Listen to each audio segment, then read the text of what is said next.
Ya estoy grabando. Bien, y lo que vamos a ver hoy es qué pasa cuando ocurre un error. Cuando algo inesperado ocurre en nuestro código, ya sea porque el usuario cometió un error, por ejemplo, especifica el nombre de un archivo que no existe, que queremos abrir, entonces el programa va a buscarlo y no lo encuentra. Ese puede ser un error, que es un error que va a ocurrir en tiempo de ejecución, etc. Puede ser porque hay un error de programación y utilizamos una referencia que nos está apuntando a un objeto, y esa referencia que queremos utilizar algún método de ahí, por ejemplo, o hacer alguna acción con eso. Y resulta que la referencia sí existe, pero no está apuntada a un objeto, por lo tanto, no está asignado el espacio de memoria, no está la función, el método en cuestión, y eso se cae. Ese tipo de errores es lo que se llama una excepción. Y una excepción, por lo tanto, rompe el flujo esperado, ¿no? Cuando uno programa del programa, el flujo normal de ejecución de un programa.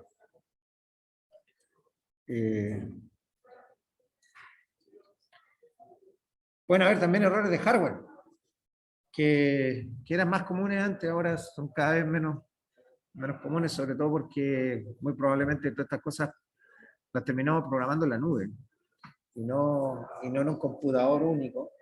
Pero pueden haber errores, no sé, lectura de disco, los errores de programación, de que me salí del rango de un arreglo, por ejemplo. Y bueno, los lenguajes modernos, Java y C++, tienen formas de poder tratar con estas situaciones. ¿Sí? Voy a detener un poco esto. Ya. Entonces, supongamos que queremos hacer la siguiente tarea. Queremos leer un archivo. Vamos a mover esto de aquí, que estorba. Lo podemos poner aquí al lado, ¿no? Lo puedo poner acá. Leer un archivo y abrir o sea, este método, readFile, ¿qué va a hacer? Abrir un archivo, va a determinar el tamaño del archivo, va a localizar esa cantidad de memoria y va a leer el archivo en memoria y luego va a cerrar el archivo. Es decir, cargar completo un archivo en memoria. Esa es la tarea que queremos hacer. Si nosotros... voy a ver.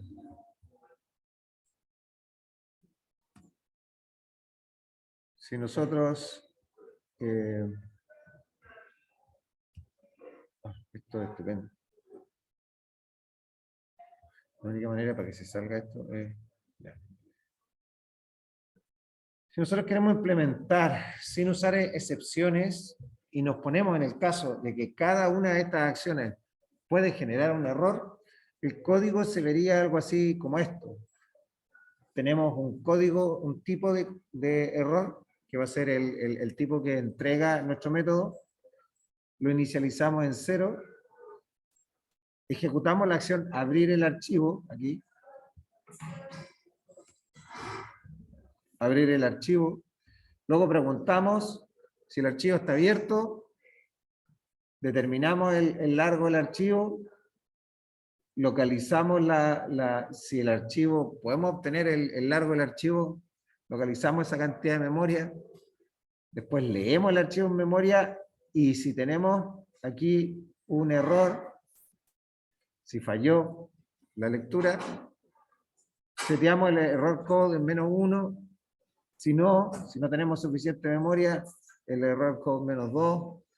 Si tenemos que no podemos determinar el largo del archivo, este else nos determina el error code en -3. Cerramos el archivo y aquí preguntamos si el archivo no se cerró y el error code era 0, es decir, no hubo un error anterior. Error code -4. Y el else, que está acá, es sobre the file is open, es decir, que el archivo no se cerró, no se abrió, el -5. Y retornamos el código de error. ¿Sí, Gustavo? Porque en el fondo es una nomenclatura que se la da el programa. La pregunta de Gustavo es ¿por qué -1, -2, -3, -4, etcétera? Eso es una anotación del programador para poder identificar qué pasó. ¿Te fijas? O sea, hay distintos errores y el programador suele ocurrir que son valores negativos cuando hay un error. Y aquí lo está especificando. Entonces tiene que hacer toda esta secuencia de if, else, etcétera, anidado para poder determinar qué falló. ¿Sí? Y retornar ese error si es que todo salió bien, retorna 0. ¿Cierto? Y si cualquier valor negativo es que hubo un error. ¿Qué valor negativo? Puede ver qué error fue y dónde se cayó. ¿Qué problema ven ustedes con esta estrategia? Súper engorrosa, como dice Elin. Elin, ¿verdad? Sí. Es súper engorrosa, es difícil de leer. O sea, el código, porque yo pongo aquí abrir el archivo, pero puede ser un bloque de código, algo mucho más grande, localizar la cantidad de memoria, etcétera, que está puesto ahí en palabras, no las acciones a realizar. Puede ser muy difícil de leer después, entenderlo, ¿cierto? Entonces veamos cómo sería la misma idea utilizando excepciones. Si utilizamos excepciones, a ver. No, si utilizamos excepciones, tenemos que utilizar esta palabra reservada que es try. Y try en inglés significa intentar, ¿no? Entonces le estamos diciendo al programa intente esta secuencia de acciones, abrir el archivo, determinar el tamaño, localizar esa cantidad de memoria, leer el archivo en memoria y cerrar el archivo. Luego, a continuación, hay una serie de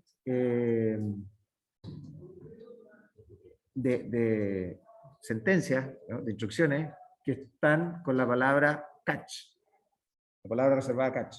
¿Qué significa catch? ¿Cómo? Es como un case, pero el catch significa atrapar. ¿Sí? Es como, de hecho, atrapar es justamente en el fútbol americano cuando lanzan la pelota es catch, ¿no? Atrapar la pelota.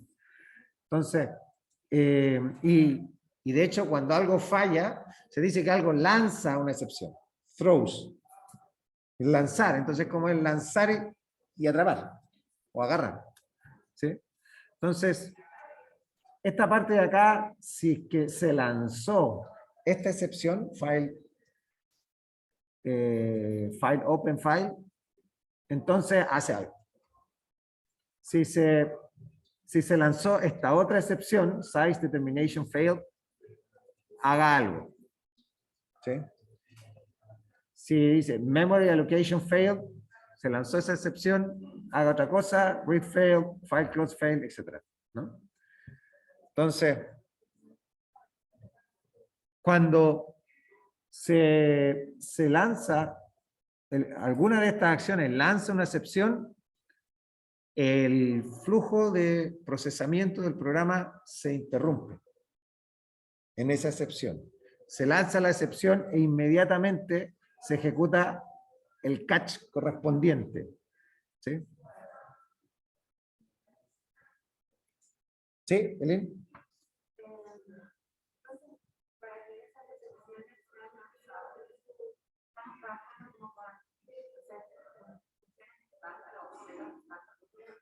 Ya. Es muy buena la pregunta de Elin. La voy a repetir para que quede la grabación, que ella pregunta, sí, enseguida, déjame, sí, estoy grabando, entiendo. Sí, estoy grabando y estoy compartiendo. Gracias, Pablo. No, pero súper buena esa intervención porque me suele ocurrir ese despiste. La pregunta de Elin es, cuando lanzamos excepción, ¿tiene que ser una cosa estándar definida en el lenguaje o podemos crear una por el usuario? La respuesta es ambas. hay excepciones que vienen definidas ya en el lenguaje, como por ejemplo, cuando queremos abrir un archivo y falló el abrir el archivo por la razón que fuere, en ese caso, yo no crearía una excepción propia, así a medida de mía, del programador, sino que utilizaría las que vienen en el lenguaje. ¿Sí? Esas de ahí están definidas así por defecto. Aquí esto es solamente un ejemplo, ¿vale? No lo tomen en cuenta, vamos a ver un ejemplo un poquito más preciso, pero ahí hay que averiguar cuáles son las excepciones del lenguaje para las los distintos métodos que yo puedo utilizar. ¿Sí? También, y vamos a ver ahora, si yo estoy creando mis métodos y mis clases, etcétera, y siento que es una buena idea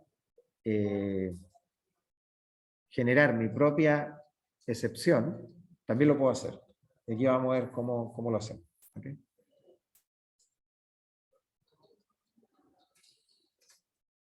Ya. Entonces, se detiene lo que decía, aquí hay una U que no corresponde, pero bueno. Cuando el código lanza una excepción, se detiene el procesamiento del código, la ejecución se detiene, y se continúa con el catch correspondiente a esa excepción. ¿Sí? Si no hay try en el bloque, en mi método, esa excepción se retorna como salida del método. Y eso es lo que se llama también relanzar la excepción o reenviar la excepción. ¿Sí? Ya vamos a ver esto un poquito más calmo. Porque no sigue corriendo, y en vez de retornar el retorno usual del método, si es que retorna algo, ¿no? O terminar normalmente, tiene una terminación inusual y retorna la excepción. Porque la excepción tal vez es atrapada no en el método mismo, sino en el código donde se llamó ese método. ¿Y por qué se hace eso? Te preguntarás, Pablo. Porque tiene una cara de ¿y por qué? Porque muchas veces tiene que ver con el ámbito de, puede ser que esa excepción tenga que ver con un argumento del método, ¿cierto? O sea, que se ingresó algo mal, etcétera, algún valor erróneo. Y en el ámbito del método, yo no tengo manera de cambiar el argumento. No tengo información, no tengo contexto, ¿cierto? Y en un nivel superior, que es donde se llama el método, tal vez sí puedo arreglar eso y puedo manejarlo mejor. ¿Me entiendes? Entonces eso me permite... Sí, exactamente. ¿Sí, Elin?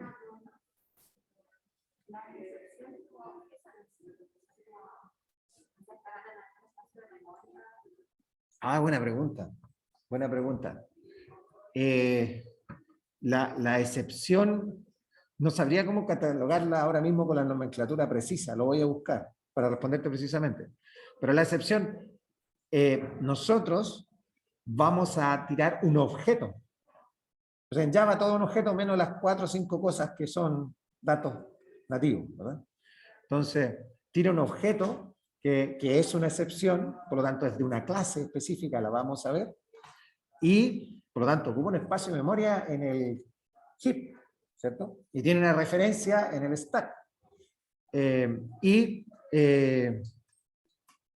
Ese objeto contiene además la descripción de la excepción. Y habría que ver bien qué más tiene. Nos podemos meter en la clase que tenemos que usar de la cual heredamos para crear, por ejemplo, nuestras propias excepciones. Y ahí vemos qué campos tiene y qué métodos y qué atributos tiene ese objeto. ¿Sí? Pero es un objeto. Ya. Como decía, esto es lo que ya está explicando, el método, cuando hay una excepción, el método retorna de forma inusual y retorna además un objeto que contiene la información de esa excepción. Entonces, el código que recibe las excepciones es responsable de reaccionar a este evento inesperado. ¿Sí? Tiene que hacer algo con eso. Cuando creamos un objeto para la excepción y lo pasamos al código receptor, decimos que lanzamos una excepción. Es throw an exception. ¿Okay? O sea, esto es básicamente una traducción del inglés. Si el código receptor no maneja la excepción, se busca hacia atrás en la pila de llamadas anidadas hasta encontrarlo.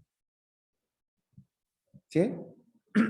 Ustedes saben que, o si no lo saben, se los cuento ahora, cuando se llama un método o una función en los lenguajes de programación en general, esas llamadas se almacenan en un stack. ¿Sí? ¿Y por qué se almacenan en un stack? ¿Saben lo que es un stack? O sea, hay varios que tienen que saberlo, ¿no? Porque tomaron conmigo estructura de datos. Un stack es una estructura que tiene una política LIFO, ¿cierto? Last in, first out. Es decir, el último en entrar, el primero en salir. ¿Sí?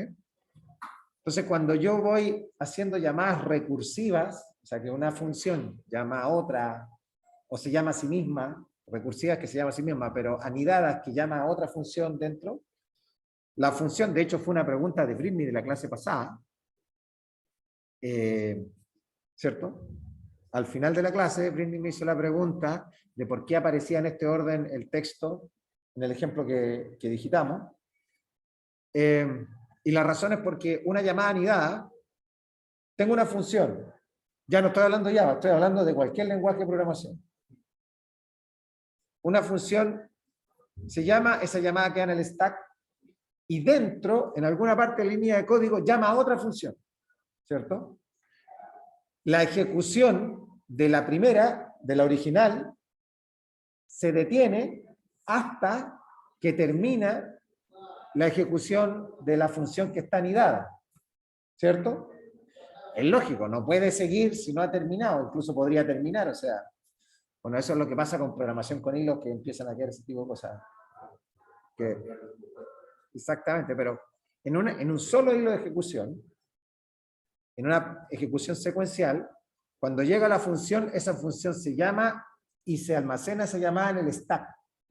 Por lo tanto, el stack que tiene, primero tenía una llamada, esa llamada baja en una posición y en la cima del stack, en la cabeza de la pila, en top, queda la llamada de la función anidada. Termina esa, sale la primera, last in, first out, y después sigue la siguiente. Esa estructura de datos es natural para el procesamiento de funciones anidadas.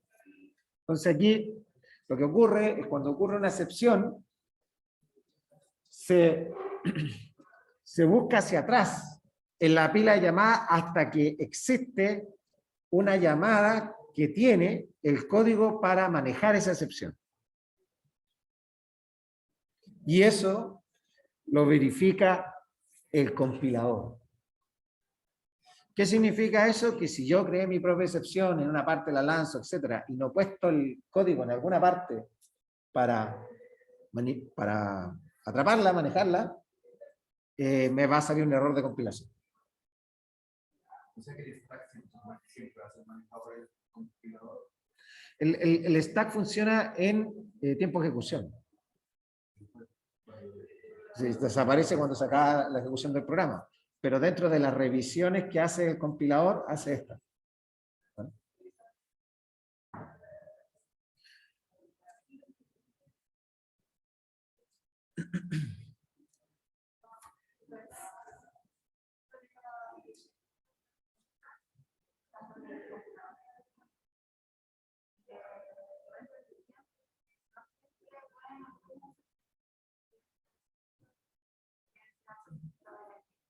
Sí.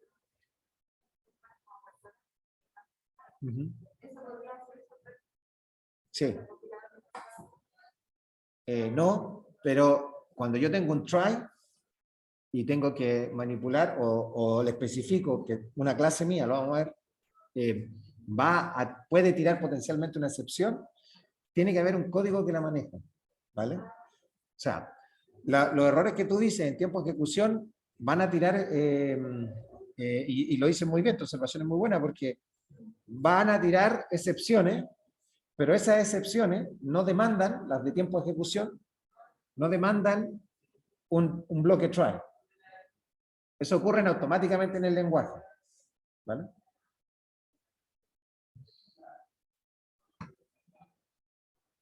Formalmente, la sintaxis de esto tenemos el try, ya lo vimos, las sentencias que queremos ejecutar. Aquí lo que está dentro de try es el código que yo espero que se ejecute bien.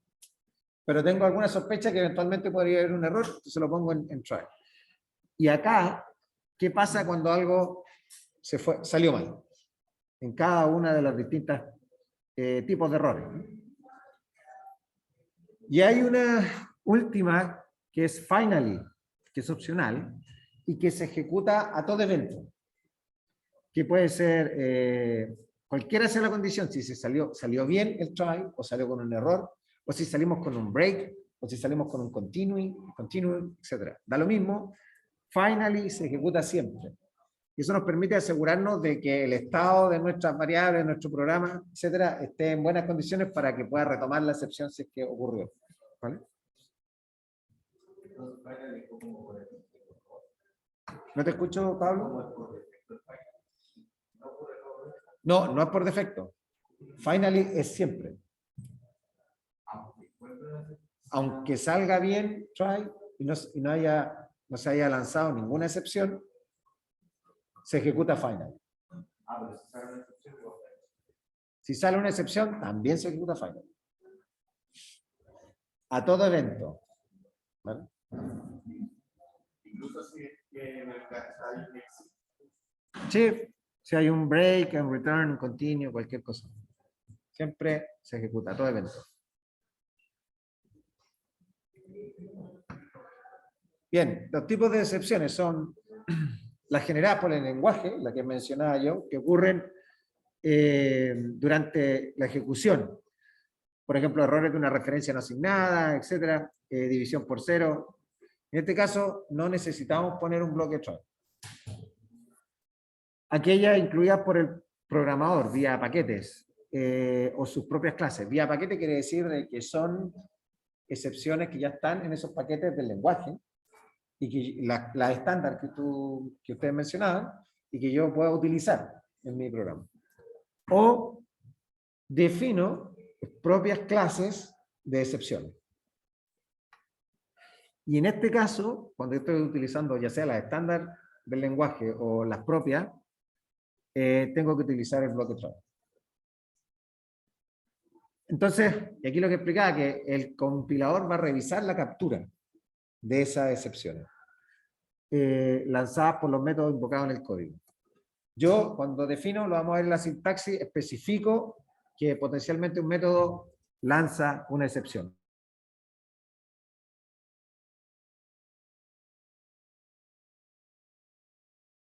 Y atrapo esa excepción y la manejo. Si una excepción no es capturada, debe ser relanzada, es decir, se retorna con el método hacia más arriba en el stack para a donde existe una función que pueda, o un método que pueda manejar esa excepción. ¿Sí? Cuando se retorna la excepción por el método, cuando hubo un error, eso es lo que se llama relanzar. ¿Sí?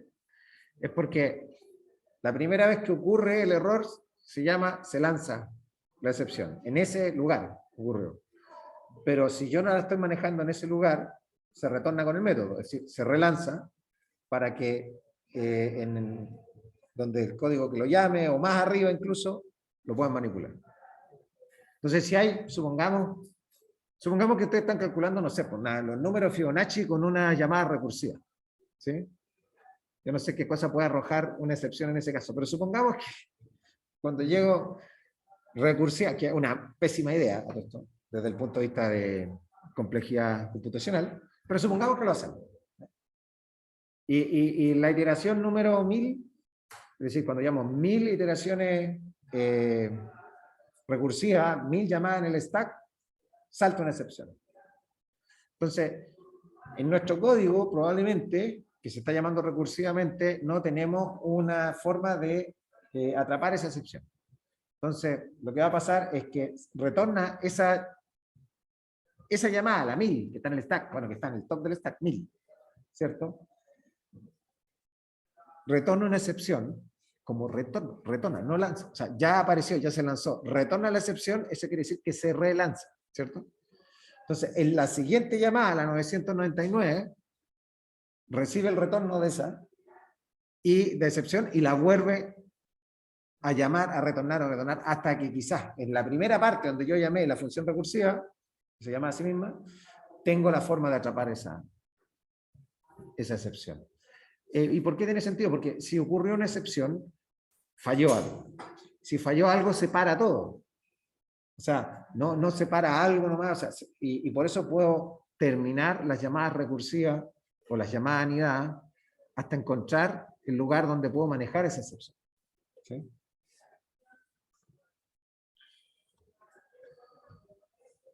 Los objetos lanzados deben ser, mira, hay que leer con cuidado esta frase.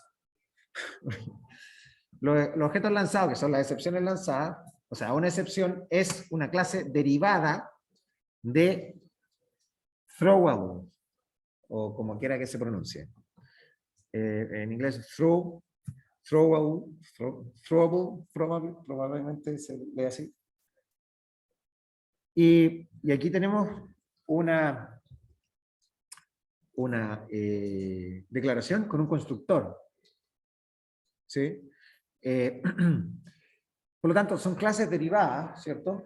Por lo tanto, podemos utilizar por subtipo una referencia a la clase padre de clases derivadas, ¿cierto?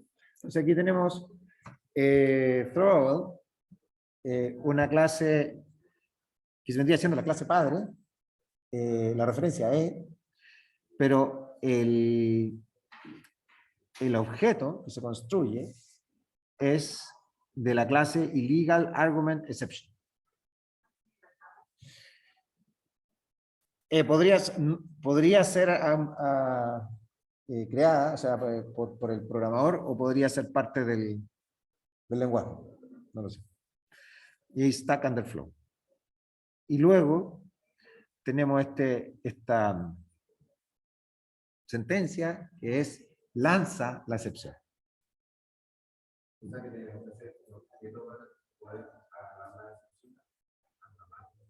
Las excepciones son un objeto que contiene la descripción del error. Aquí vamos a ver el tema de reenviar, relanzar las excepciones. Dice, si la excepción no es manejada con try, debe ser reenviada. Entonces, miren, este método, que es público, estático, que dice haga input output do IO, tiene como argumentos un string de entrada, que es una de las formas de manipular archivos en Java, que hay como 5 formas para manipular archivos. Una de ellas es con stream de entrada y un stream de salida. Y este método arroja throws una excepción IO. Esta es una excepción estándar del lenguaje. Entonces,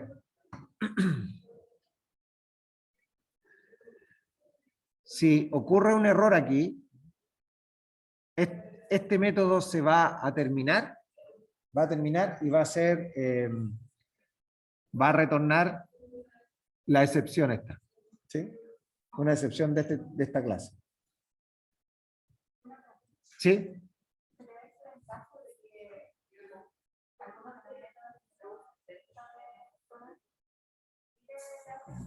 Sí.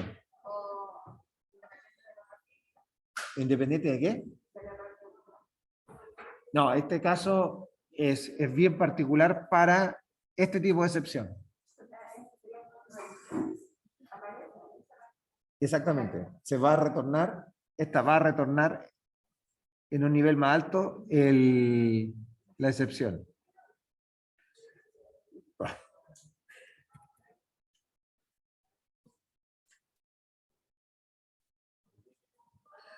Alternativamente, el método es igual, la declaración es igual, pero en este caso tenemos el bloque try, ¿sí?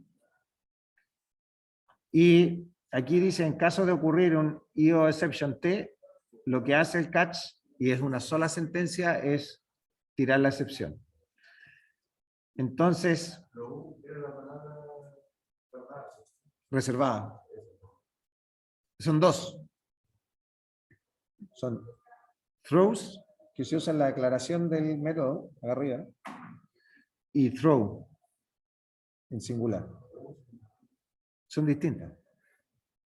Entonces, si se usa throw, se debe utilizar throws en la declaración del método. Es decir, si yo ocupo esto, tengo que necesariamente ocupar esto en la declaración del método. ¿Sí? No lo quiero decir porque si no es lo mismo. O sea, suena tan parecido. En singular, throw, si ocupo esto, tengo que utilizar en la declaración del método, en plural, throws. En realidad no es plural, es la tercera persona. ¿Sí?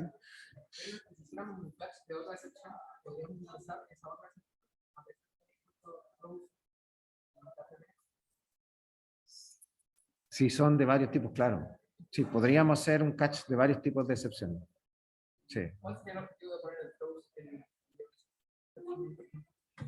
Eso es porque solamente tenemos la posibilidad de una sola. ¿Vale? Sí. ¿Y cómo haríamos si tuviéramos más excepciones? No. Las excepciones son objetos. Entonces, ¿cómo lo hacemos? No, interfaz, ¿no? Pero está cerca. ¿Cómo? No. Con la clase padre. La clase padre nos permite definir todas las excepciones posibles. Podemos definirla throws, throwable. Y ahí están todas.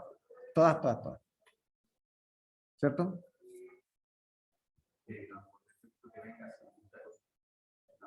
No te escucho.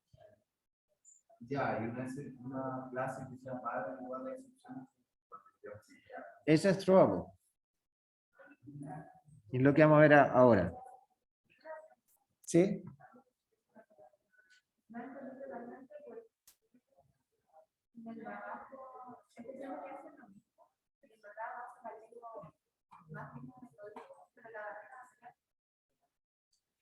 Aquí estamos haciendo lo mismo. La diferencia es que esta de acá podría no tener el throws y exception y correrlo así. ¿Cierto? Esta de acá abajo, no. Esta declaración de acá abajo está obligada, producto que estoy haciendo el try y estoy haciendo el throw. Aquí.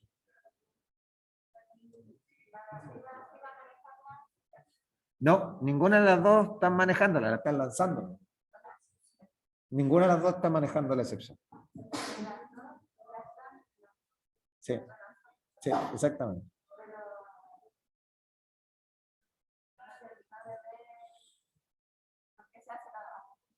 Porque a lo mejor antes de lanzar la excepción quiere hacer más cosas. Por ejemplo. O sea, aquí se hace solo una, pero el catch puede ser un bloque de sentencias, de instrucciones. ¿Sí? ¿Sí? Siempre va a lanzar la excepción que sale arriba. ¿La excepción que sale acá arriba? Es que si hace un catch de otra clase de excepción, tendrías que cambiar aquí la referencia por la clase padre para evitar ese problema. Tendría un problema. Yo creo que tendría un problema. Pero eso es el tipo de problemas que hay que... ¿Cómo se resuelve esa pregunta, Benjamín? Exacto. Esa es una pregunta de Werner, haz las veces de compilador de Java. Entonces, en esa voy a fracasar todas las veces. Tienen la verdad ahí, el compilador de Java. Usen. Declaración de excepciones. Se pueden, como ya lo había preguntado, Elin, que podemos hacer las ya definidas en el lenguaje como esta IO exception, o podemos crear nuestras propias excepciones creando clases derivadas de error o exception. Entonces, por ejemplo, aquí estamos creando una clase que es una excepción, ¿sí? Y la derivamos de exception, extend exception. En este caso, lo que hace, tenemos un constructor por defecto y tenemos un constructor que toma como argumento un string y que nada más usa el constructor de la clase de padre. ¿Sí? Super ese. ¿Perdón, Pablo? Aquí es un método de esta clase que cambia aquí, este es el atributo n, lo cambia con un argumento. Eso es todo. Me equivoqué. Es un error de tipeo. Muchas gracias, Benjamín. Tiene que ser una S minúscula aquí. Normalmente las variables, por convención en Java, las variables son todas minúsculas, parten con minúsculas. Recuerden que usan el camel case, la notación de camel case, parten con minúscula y la siguiente palabra es mayúscula, y así todas las demás son mayúsculas. Pero si es solo una letra, o dos letras, es así, con minúscula. Las clases parten con mayúsculas. Las clases, las interfaces, ¿cierto?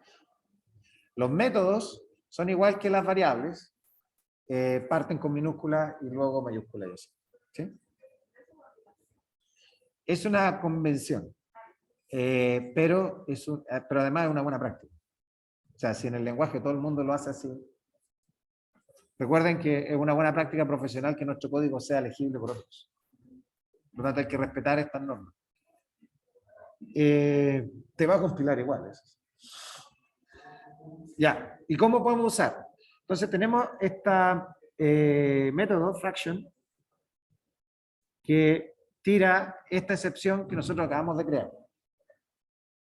Y pregunta si el denominador, porque toma una fracción n y d, el denominador, numerador y denominador. Entonces, si el denominador es 0, crea un objeto, aquí está la referencia que se llama myEx, es de exception, y el constructor es el constructor que denominamos acá, que toma un string de argumento y además cambia el numerador por el numerador por n, con ese valor. ¿Sí? Y lanza la excepción. Así lo podemos usar. ¿Se entiende? ¿Cuál es la jerarquía de las excepciones? Todas las que son creadas por nosotros son subclases de exception. Aquí. Estas de acá son las que nosotros creamos. ¿Sí? Java prohíbe al usuario, al programador, crear subclases de throwable directamente. Las tenemos que hacer de exception. Y Java no obliga a manejar o reenviar las que son del tiempo de ejecución, las que se llaman las clases que son runtime exception. Esas son las que ocurren automáticamente en el lenguaje y yo no tengo que preocuparme por ellas.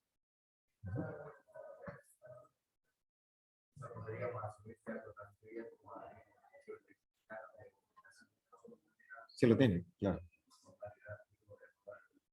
Sí, eso ocurre. ¿Cuáles son las ventajas del uso de excepciones? La claridad y simplicidad para manejar tareas más frecuentes o esperadas. Porque todas las tareas que yo espero que ocurran bien en mi código están dentro del bloque try, ¿cierto? Y aquellas excepciones, las cosas raras, están en el catch. Por lo tanto, tengo que enfocarme en esa parte que funcione bien y tengo que enfocarme, en caso que no, qué hacer con las otras excepciones. Pero lo organiza todo. Es simple. Propaga los errores hasta el punto donde se pueden manejar. Eso también es una ventaja de utilizar excepciones. Y también que podemos agrupar errores según su naturaleza.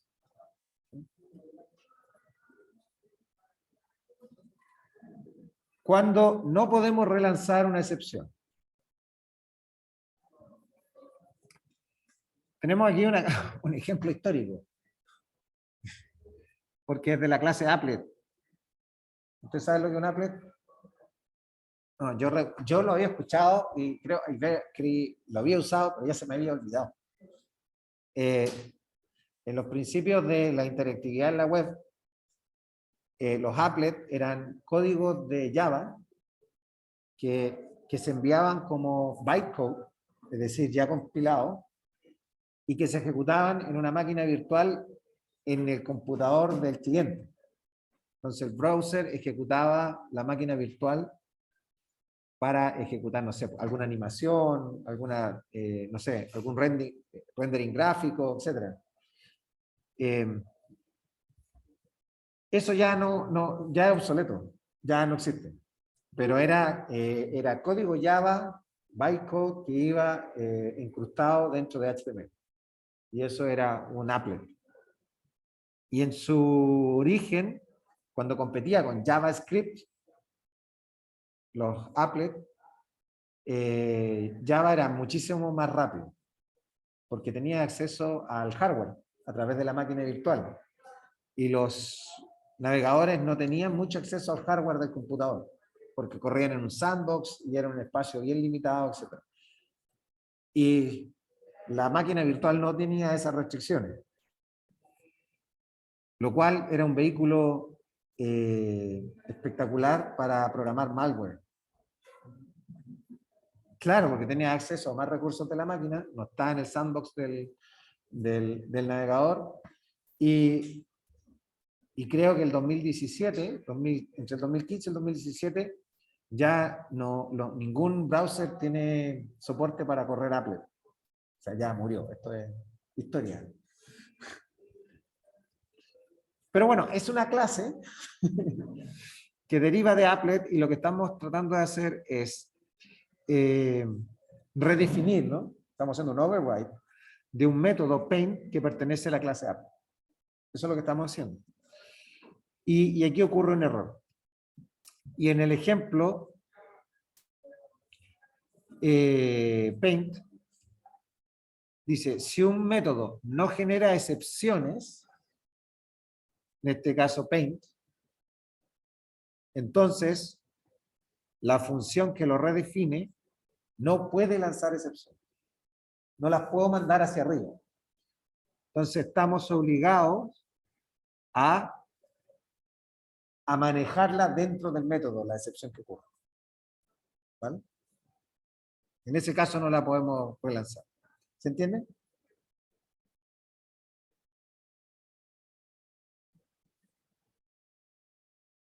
¿Sí? ¿O no?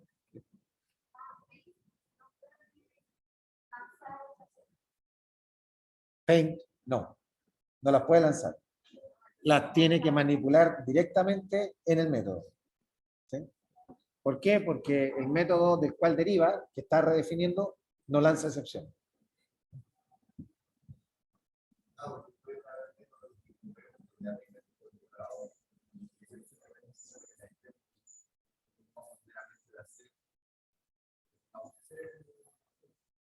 Sí, por eso es importante revisar la documentación.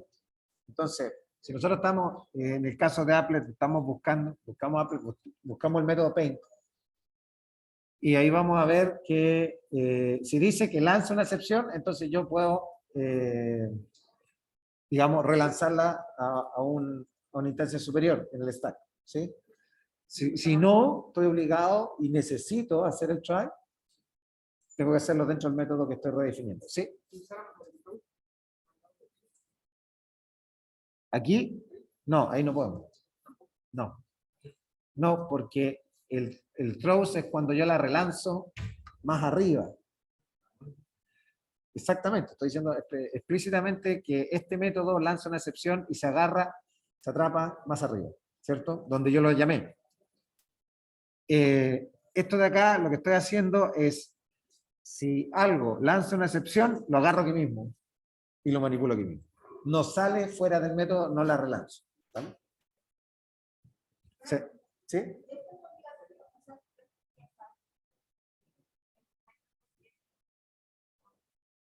No es obligatorio. No es obligatorio. ¿Cómo? Este es un constructor, sí.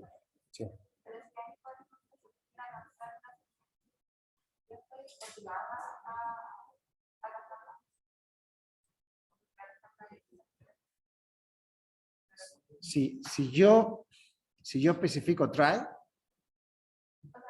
sí, espera, es que la pregunta de Eline es, si este constructor file input string lanza una excepción, ¿estamos obligados a atraparla? Estamos obligados a atraparla cuando yo utilizo try.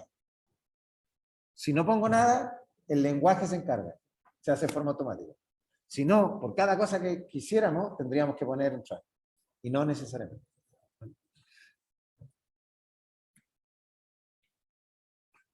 Ya, para tener en cuenta con las excepciones toman tiempo. De hecho, vamos a ver un ejemplo ahora donde se ve el tiempo de ejecución de cuando una excepción salta de forma automática, producto del lenguaje, o cuando utilizamos try and catch. Por lo tanto, es recomendable agrupar todas las excepciones en un único try. Y en cada caso, evaluar si es mejor atrapar la excepción en el mismo método en cuestión o la reenviamos. ¿Y de qué depende esa decisión? Claro, depende de nosotros.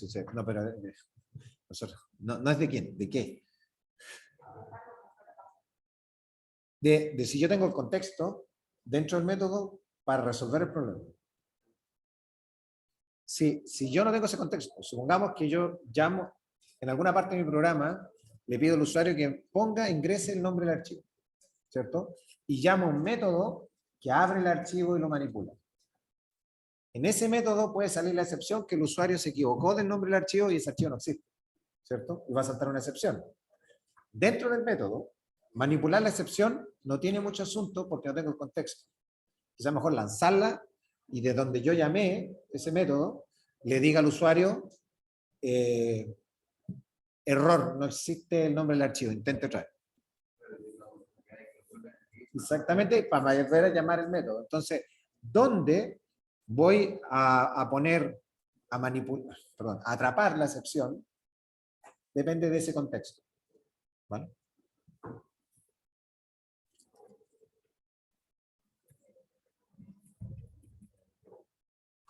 Ya, y ahora vamos a ver un ejemplito. ¿Cuánto tiempo nos queda? ¿Nos quedan 15 minutos?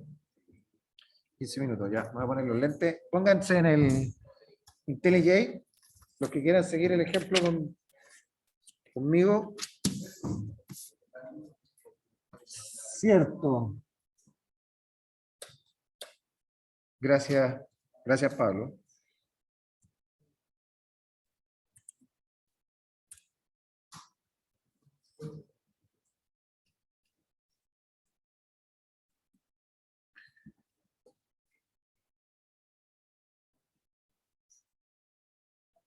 Ya, entonces, ¿qué pasa si lo hago aquí? Para no abrir un nuevo proyecto de todo. Esto lo puedo aquí, Edit Configurations, en Calculator. Ah, puedo cambiar esto ya. Okay. Entonces voy a poner acá, File, New. No. ¿Ese ejemplo está en ahora? No está. No lo he subido, pero voy a ponerlo.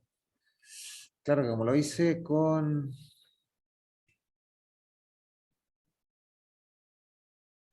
Lo hice con...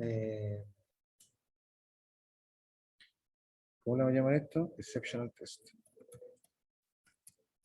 Lo hice con el Java y con el IntelliJ. Ya. Entonces, esta es nuestra clase y vamos a crear nuestra clase pública static void main.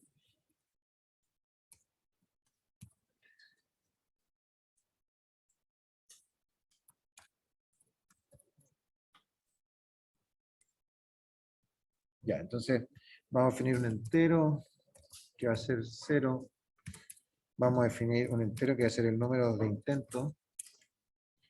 Y que lo vamos a poner en cuánto le dice aquí, como 100.000. Quizás me pasé, da lo mismo. Creamos un stack, un objeto, stack, la referencia stack. Tenemos el problema que no está el import, no importa por ahora, s igual new stack.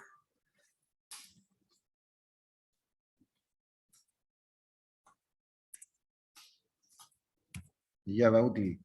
Entonces aquí se puso la clase en cuestión que está en el paquete Java útil. ¿Sí? Eso crea un stack. Así de fácil, así de simple. Todo lo que nos costó programar un stack en estructura de datos, aquí es así.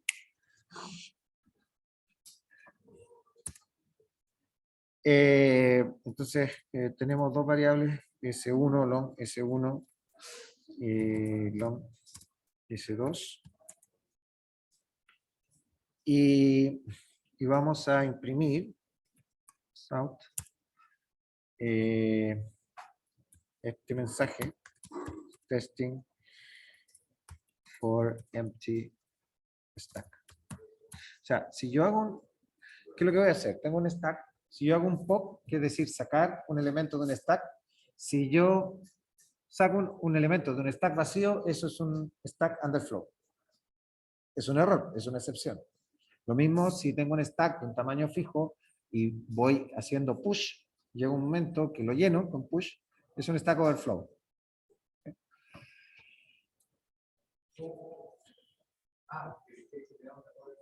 Exactamente. Quiero hacer, esto no hay que hacer. Entonces, S1, vamos a medir el tiempo. New date, date. El date de, fíjense ustedes aquí, esto es el error que me pasó la clase pasada porque había dos clases con el mismo nombre, pero de paquetes diferentes. Aquí tenemos de útil, Java útil es date que necesitamos, pero también tenemos el date de Java SQL, cuando estoy manejando específicamente para ¿cómo se llama? Bases de datos relacionales. Entonces, ¿qué es lo que estamos haciendo aquí? New date. ¿Cómo? ¿Cómo se determina? Yo no sé cuál terminé usando. Vamos a ver. Mira, si hubiese usado el de SQL, habría aparecido import Java SQL date, que no es el caso. ¿Cómo? Me podrías poner a Java útil asterisco y importa todas las clases de ese paquete. ¿Sí? Ahora, yo pongo una a una, ¿no? ¿Qué? Sí, lo sé. Gracias.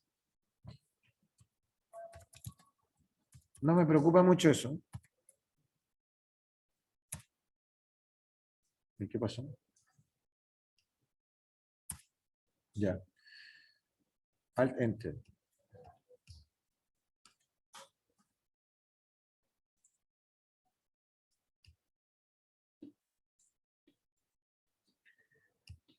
Ahí está. El problema era que estaba esperando que dijera cuál de los dos. ¿Vale? Y me paré encima y con Alt Enter funcionó. Ya. Pues nada importante. Ya, y ahora vamos a hacer un for y igual 0 y menor o igual al número de intentos en try. Y después aumentamos ahí, si no, no tiene mucho asunto esto. ¿Eh? Claro, pero así no se aumenta, así no se incrementa, claro. Entonces aquí dice if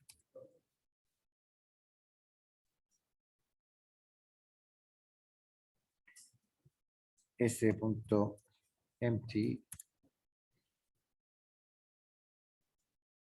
s.pop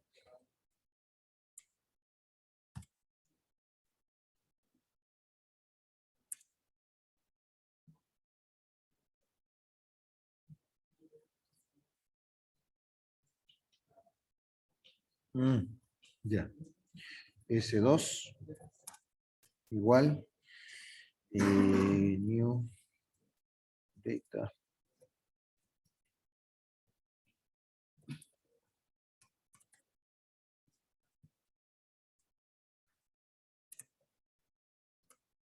Entonces ahora vamos a imprimir, nada que ver, era con minúscula. Ahí. Vamos a imprimir entonces S2 menos S1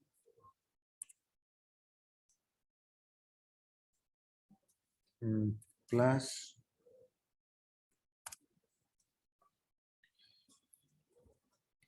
milliseconds. ¿Qué estamos haciendo aquí? ¿Estamos generando una excepción o no?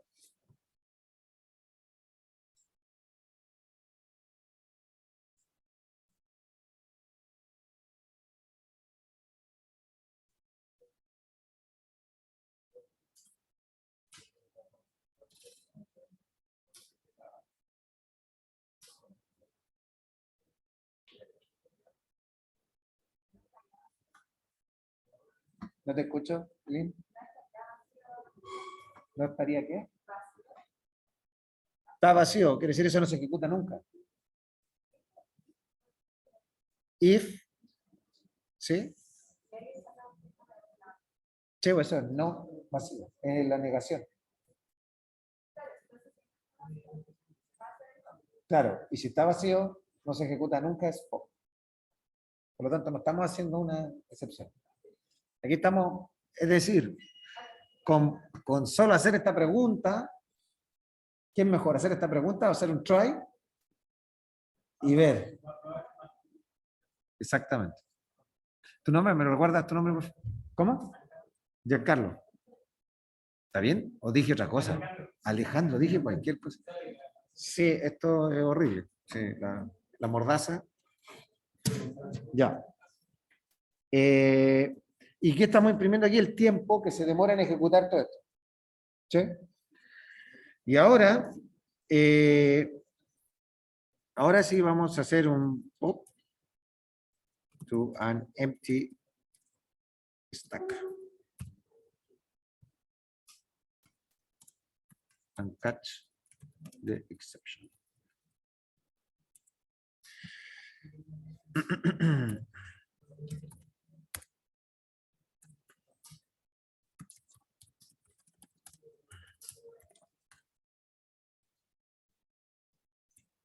¿Ya? Entonces tenemos de nuevo S1, vamos a tomar de nuevo el tiempo. Y tengo que definir de nuevo otro objeto. ¿Será inmutable?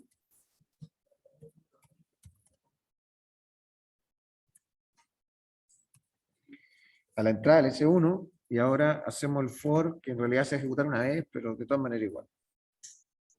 Vamos a copiar el ejemplo idéntico.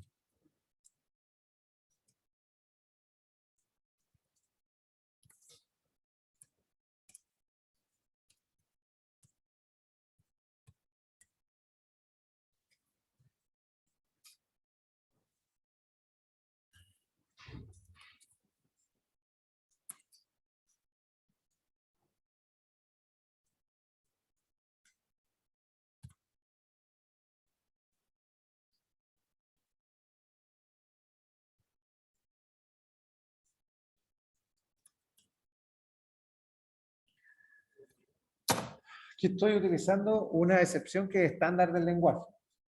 De hecho, me la sugiere que está en útil empty stack exception. Java útil. Natural, si en el paquete donde se define el stack, debería estar la excepción asociada al stack.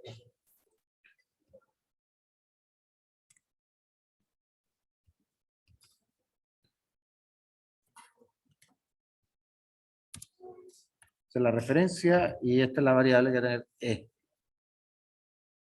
El nombre. ¿Y qué va a hacer? Nada. Sencillamente la agarra para no hacer nada. Y cuando terminamos el for, aquí, medimos el tiempo.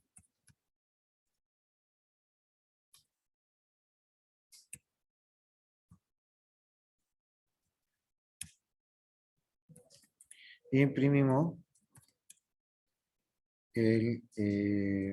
¿no? La diferencia S2 menos S1 en milisegundos.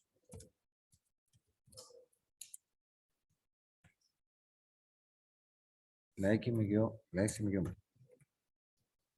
Sí, ahí está.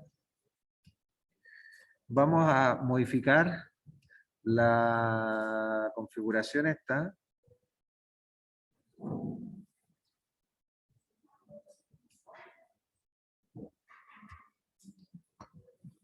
Para poner otra clase que se ejecute, ¿ok?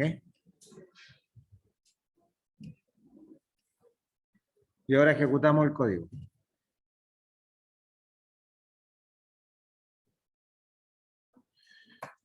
En el primero no sé, lo que hacemos es preguntar si está vacío o no.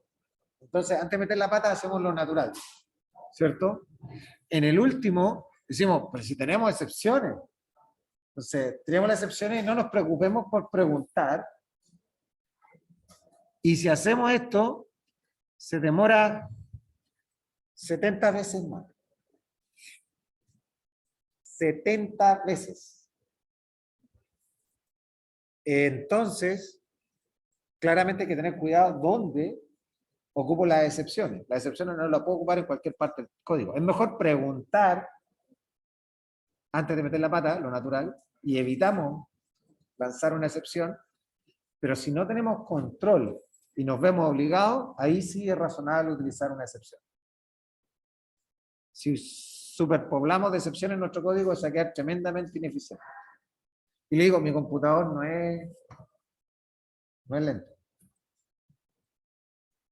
O sea, este es un i7 con 16, un Intel Core i7 con 16 GB en RAM. Este computador es rápido.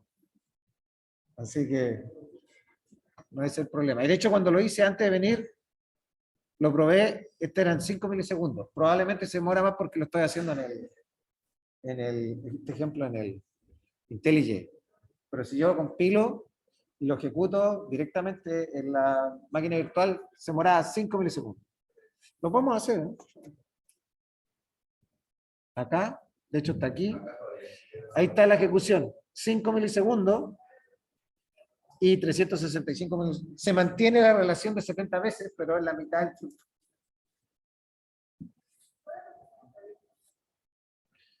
Sí, ahora.